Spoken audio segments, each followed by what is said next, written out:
Dando sequência ao nosso estudo sobre a fase, esse momento da defesa do réu, a gente viu que a defesa genuína dele vai ser apresentada por meio da contestação.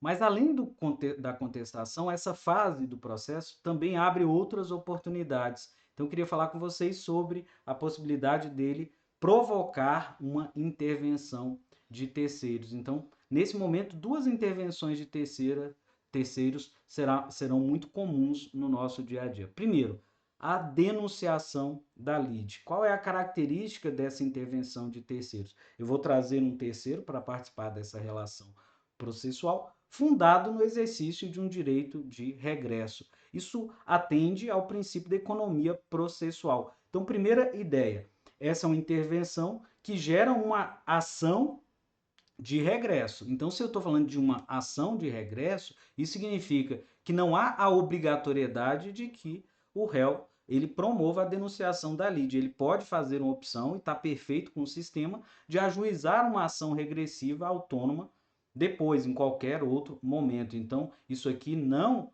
impede o exercício do direito de ação em um momento futuro, mas é uma oportunidade dentro do processo. Mas também é importante dizer que se ele não fizer a denunciação da lide conjuntamente com a contestação, ele não vai poder introduzir essa lide na nossa relação processual em uma fase posterior, porque isso traria um prejuízo à marcha processual, porque a denunciação da lide, ela vai, como direito de ação, exigir o respeito à fase postulatória, ficaria incompatível com ela sendo apresentada em outro momento. Então, eu disse, a característica essencial da denunciação da lide é uma ação de regresso. Então, primeiro, a gente vai encontrar ela muito frequentemente na contestação, e por isso que eu trouxe, olhando a visão do nosso dia a dia da prática, para o momento aqui da contestação. Mas lembrar que a denunciação da lide pode ser provocada pela parte autora, quando ela busca na ação, ela tem no polo passivo a parte que ela entende que é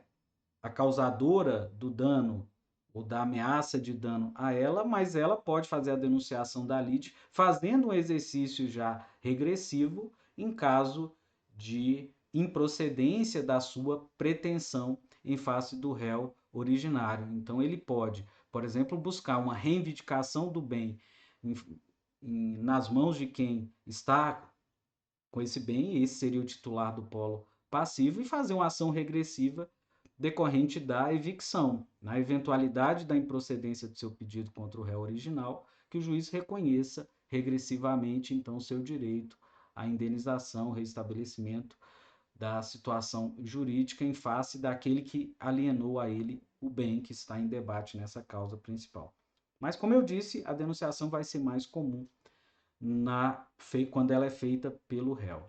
Então, situações que vão justificar a denunciação da lide. Primeiro, a denunciação para trazer o alienante imediato dentro de uma cadeia de transferência de posse ou propriedade, no processo relativo à coisa cujo domínio foi transferido ao denunciante, a fim de que possa exercer os direitos que da evicção lhe resultam. Então, ele, na eventualidade de ser derrotado naquela causa, e eu dei o exemplo que essa denunciação pode ser feita no polo ativo, mas também pode ser feita no polo passivo. Então vamos pensar na reivindicação de um bem que está em poder do réu. Ele diz o seguinte: há um risco de que eu efetivamente saia derrotado nessa ação e o autor tenha razão e obtenha o provimento reivindicatório e eu tenha que entregar o bem. Então ele exerce o direito regressivo a quem alienou a ele o bem imediato, o bem. Então,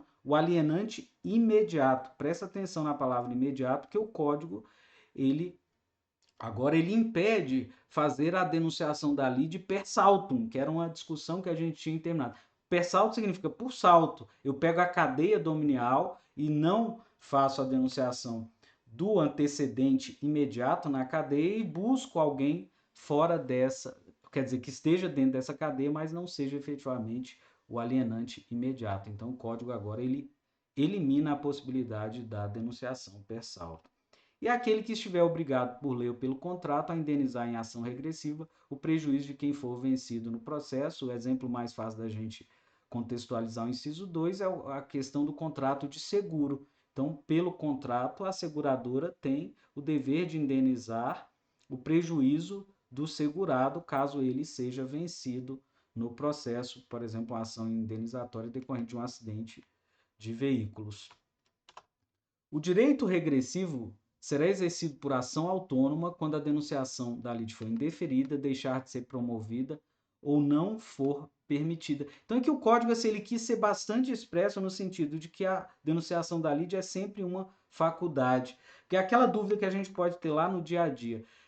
Eu indeferir a denunciação da lide, qual é o efeito na relação de direito material? Ela é mínima, tendo em vista que ainda que a indeferimento dessa denunciação da lide seja inadequado, a ação autônoma ela sempre vai estar assegurada ao denunciante. Então, numa situação como essa, até por uma questão de aproveitamento do processo, ainda, então para quem trabalha, por exemplo, em segundo grau, se o juiz de forma inadequada indeferiu uma denunciação da lide e essa marcha do processo já avançou, por exemplo, e ele já está concluindo uma fase instrutória, o ideal é que não se admita com efeito retrocedente, porque teria que retornar esse processo para a fase postulatória, porque isso atenta contra a duração razoável do processo. É ressalvar, ainda que se admita a denunciação da lide e a decisão do juiz tenha sido equivocada, o ideal é que ela agora seja promovida mediante ação autônoma, ainda que seja uma ação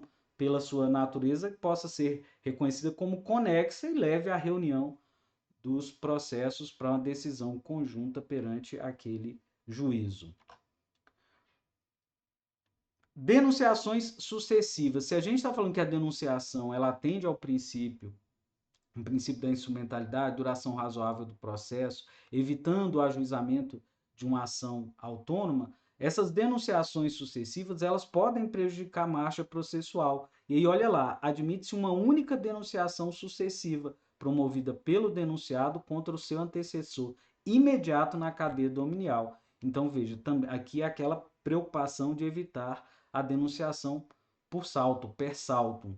Então, se houve uma denunciação, a gente só vai admitir mais uma denunciação, 3 lides naquela, a principal, a primeira denunciação e a segunda denunciação.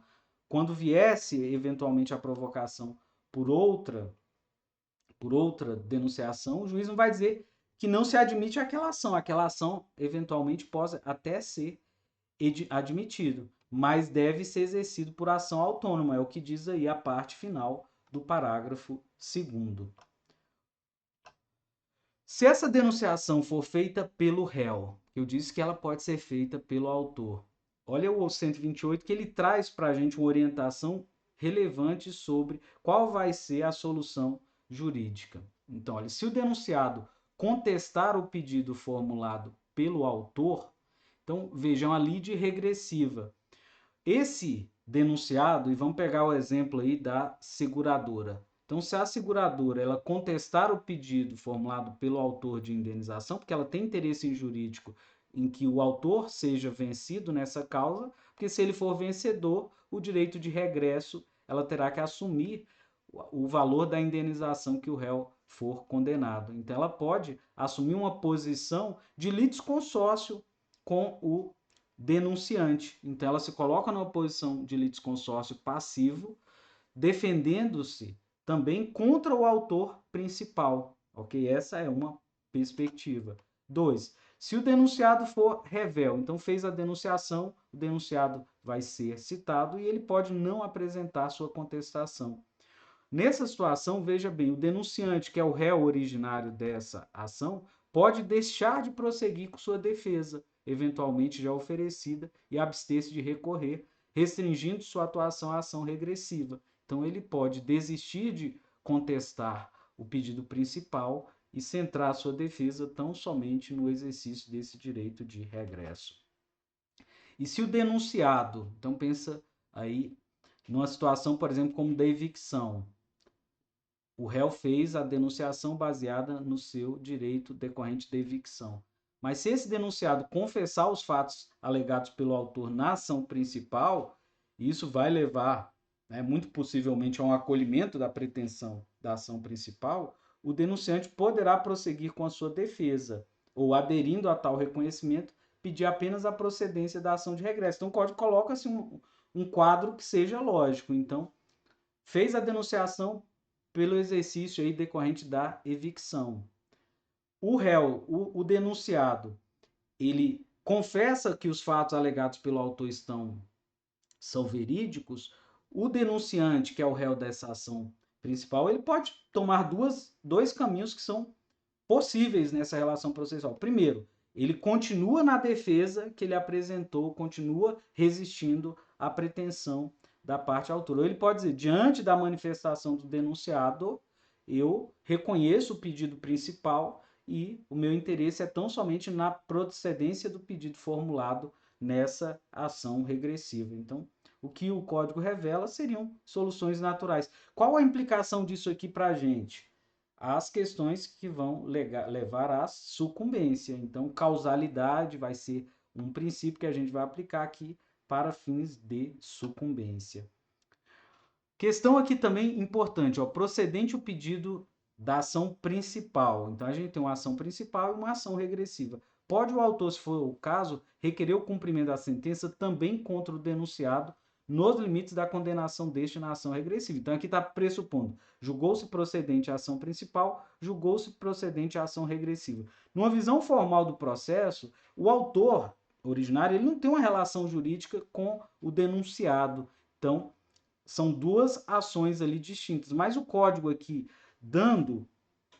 acolhendo uma jurisprudência que já estava sedimentada, inclusive por súmula no STJ, ele admite, por uma questão de economia processual, de eficiência dessa decisão, que o autor, na fase de cumprimento de sentença, ao invés dele buscar o recebimento do réu originário, para que esse depois faça a busca do direito de regresso dessa condenação, que o autor já faça a execução diretamente contra o denunciado, no limite, é óbvio, da condenação regressiva que ele sofreu. Então, isso atenta à economia, isso está alinhado, à economia processual e também supera um problema que, na prática, poderia impedir a efetividade da fase de cumprimento de sentença, porque muitas vezes o réu originário ele não tem capacidade econômica de responder pelo cumprimento de sentença, porque ele não detém patrimônio. Então, se a gente tivesse uma visão formal de que são duas ações autônomas, o autor da ação principal poderia ficar sem o recebimento do que lhe é devido, embora o denunciado a quem caberia regressivamente ressarcir o prejuízo sofrido pelo réu originário na fase de cumprimento de sentença, detivesse essa condição. Então, o código ele não impede que o autor formule o cumprimento de sentença contra o réu originário, que é o denunciante, mas ele permite, a depender da situação, que ele possa já formular isso diretamente contra o denunciado, óbvio, se ele foi condenado regressivamente, essa seria a condição. Se o denunciante for vencido na ação principal, o juiz passará ao julgamento da denunciação da lide. Essa é uma condição.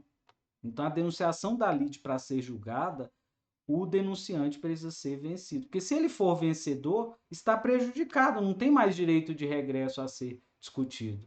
Então, olha lá, se o denunciante for vencedor, a ação de denunciação não terá o seu pedido examinado, sem prejuízo da condenação do denunciante ao pagamento das verbas de sucumbência em favor do denunciado. Porque essa era uma discussão interminável.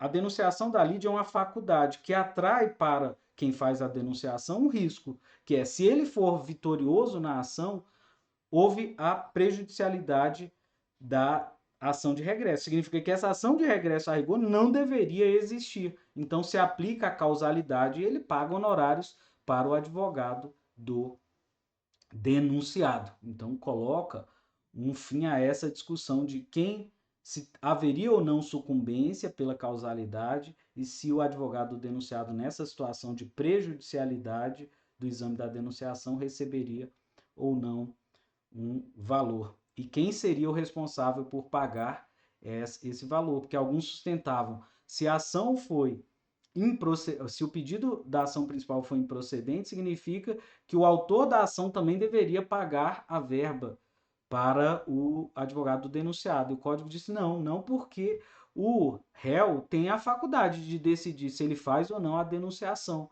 Então, essa ação regressiva não decorre diretamente de uma ação adotada pelo autor da ação principal. Então, ele não pode assumir o pagamento dessa verba sucumbencial. Então, essa foi a solução que o código apresentou.